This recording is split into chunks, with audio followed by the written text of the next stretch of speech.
അനുദിന വിശുദ്ധർ ഫെബ്രുവരി 12 അനിയാനയിലെ വിശുദ്ധ ബെനഡിക്റ്റ്.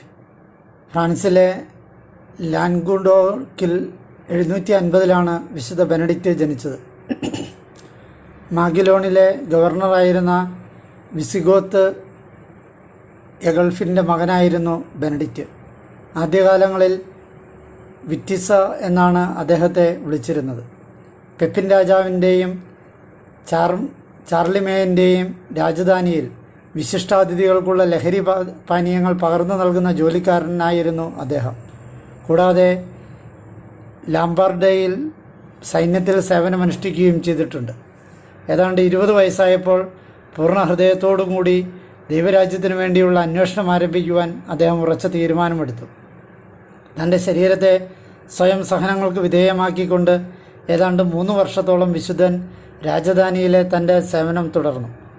774 ഇറ്റലിയിലെ ലാംബാർഡിയിൽ സൈനിക നടപടികൾക്ക് പാവിയയ്ക്ക് സമീപമുള്ള ടെസിൻ നദിയിൽ മുങ്ങിക്കൊണ്ടിരുന്ന തൻ്റെ സഹോദരനെ രക്ഷിക്കുവാനുള്ള ശ്രമത്തിൽ തലനാരിഴയ്ക്ക് രക്ഷപ്പെട്ട വിറ്റിസ ലൗകിക ജീവിതം ഉപേക്ഷിക്കുവാനായി പ്രതിജ്ഞയെടുത്തു.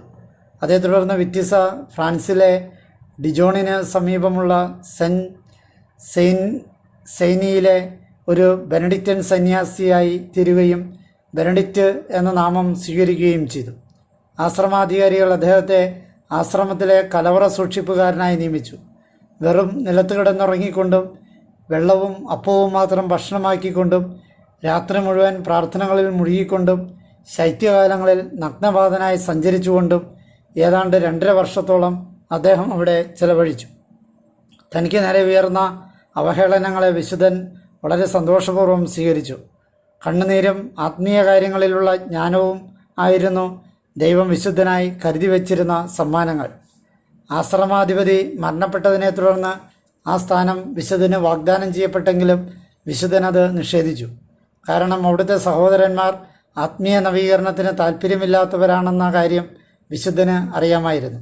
779 ലാൻഗുഡോക്കിലുള്ള തൻ്റെ സ്വന്തം നാട്ടിൽ വിശുദ്ധൻ തിരികെ എത്തി. അവിടെ അനിയാനേക്ക് സമീപമുള്ള ബ്രൂക്കിൽ സന്യാസ ജീവിതം നയിച്ചു വന്നു.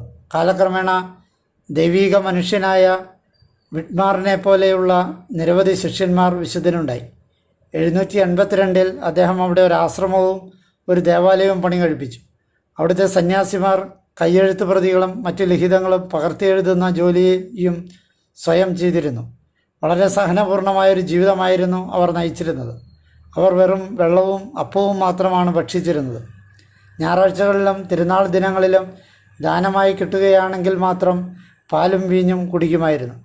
വിശുദ്ധൻ്റെ കർക്കശമായ ആശ്രമ നിയമങ്ങൾ ബെനഡിക്റ്റ്, പക്കേമിയോസ്, ബേസിൽ എന്നിവരുടെ നിയമങ്ങളിൽ നിന്നും സ്വാംശീകരിക്കപ്പെട്ടതായിരുന്നു. എന്നിരുന്നാലും ഈ നിയമങ്ങൾ അവയുടെ കാർക്കശ്യം മൂലം നിരാശാജനകമായിരുന്നു. അതിനാൽ വിശുദ്ധൻ ബെനഡിക്റ്റൻ നിയമസംഹിത പിന്തുടരുവാൻ തീരുമാനിച്ചു. കാലക്രമേണ അദ്ദേഹത്തിൻ്റെ ആശ്രമം വികസിക്കാൻ തുടങ്ങി. അദ്ദേഹത്തിൻ്റെ പ്രവർത്തനങ്ങൾ പരക്കെ വ്യാപിച്ചു. അദ്ദേഹം തൻ്റെ ആശ്രമത്തെ നവീകരിക്കുകയും മറ്റു ഭവനങ്ങൾ സ്ഥാപിക്കുകയും ചെയ്തു.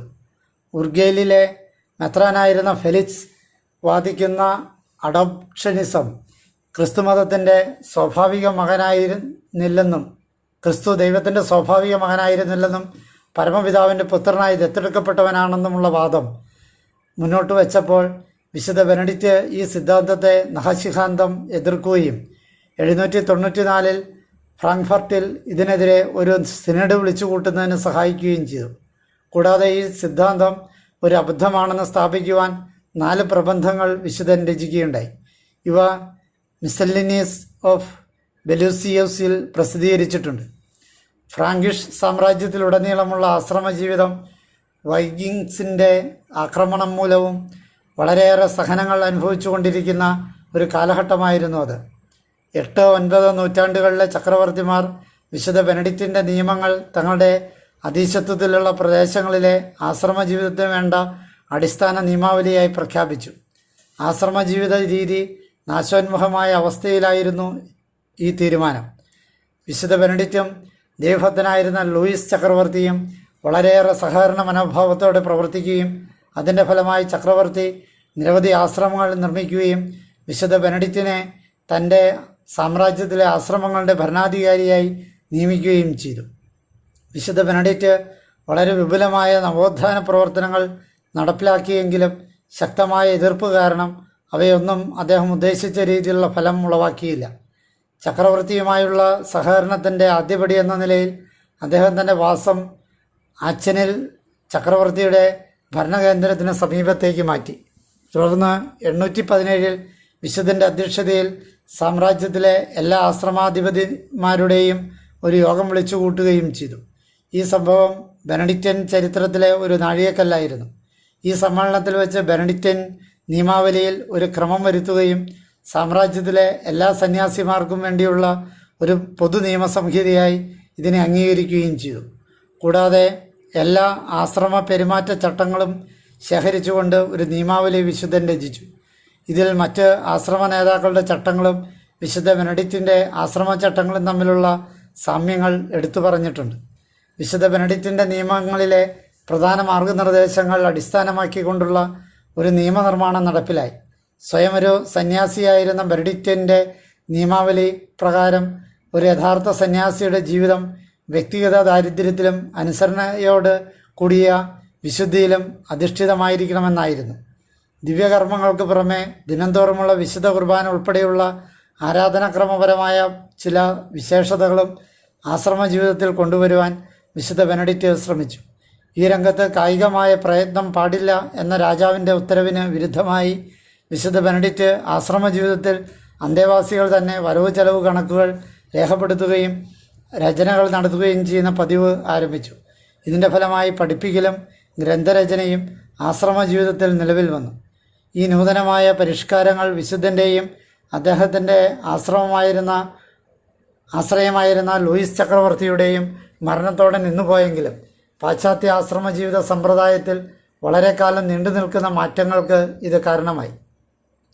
അദ്ദേഹത്തിൻ്റെ പരിഷ്കാരങ്ങളുടെ സ്വാധീനം ക്ലൂണിയിലെയും കോർസയിലെയുമുള്ള ആശ്രമ പരിഷ്കാരങ്ങളിൽ ദർശിക്കാവുന്നതാണ്. ഇക്കാരണത്താൽ അനിയാനയിലെ വിശുദ്ധ ബെനഡിക്റ്റിനെ പാശ്ചാത്യ ആശ്രമ ജീവിത സമ്പ്രദായത്തിൻ്റെ നവോത്ഥാന നായകൻ എന്ന നിലയിൽ പരിഗണിച്ചു വരികയും രണ്ടാം ബെനഡിക്റ്റ് എന്ന് വിളിക്കപ്പെടുകയും ചെയ്യുന്നു. ജർമ്മനിയിലെ ആച്ചനിലെ കോർണലിമൂയൻസ്റ്റിൽ വെച്ച് 821 ഫെബ്രുവരി 11 തൻ്റെ 71ാമത്തെ വയസ്സിൽ അസാധാരണമായ ആഹ്ലാദത്തോടെയാണ് വിശുദ്ധൻ മരണമടഞ്ഞത്. ആശ്രമ ദേവാലയത്തിലാണ് അദ്ദേഹത്തെ അടക്കം ചെയ്തിരിക്കുന്നത്. അവിടെ വിശുദ്ധൻ്റെ ഭൗതികാവശിഷ്ടങ്ങൾ സൂക്ഷിച്ചിരിക്കുന്നിടത്ത് നിരവധി അത്ഭുതങ്ങൾ നടന്നിട്ടുള്ളതായി പറയപ്പെടുന്നു. ചരിത്രകാരന്മാരുടെ ചിത്രരചനകൾ പ്രകാരം അഗ്നിജ്വാലകൾക്ക് സമീപം നിൽക്കുന്ന ഒരു ബെനഡിക്റ്റൻ ആശ്രമാധിപതിയായിട്ടാണ് അദ്ദേഹത്തെ ചിത്രീകരിച്ചിരിക്കുന്നത്.